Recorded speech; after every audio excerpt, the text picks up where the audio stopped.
আগের ব্লগে তো বললাম যে দুপুরের লাঞ্চটা স্টেশনেই করে নিলাম, কিন্তু এখন নতুন করে আবার অ্যানাউন্সমেন্ট হচ্ছে যে 2:30-এর সময় নাকি ট্রেন আসবে। জানি না কখন আসবে, আধেও এখন 2টো মতো বেজে গেছে। ফাইনালি 3:30 বাজে এখন ট্রেন আমাদের ছেড়ে দিয়েছে।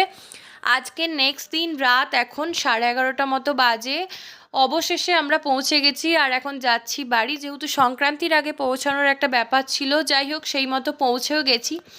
আজকে তার পরের দিন সকাল, মানে সংক্রান্তির সকাল, সমস্ত কাচা ধোয়া কমপ্লিট করে আমাদের নিয়ম আছে সংক্রান্তির দিন এই নিম পাতা হলুদ এই সমস্ত কিছু মেখে স্নান টান করা।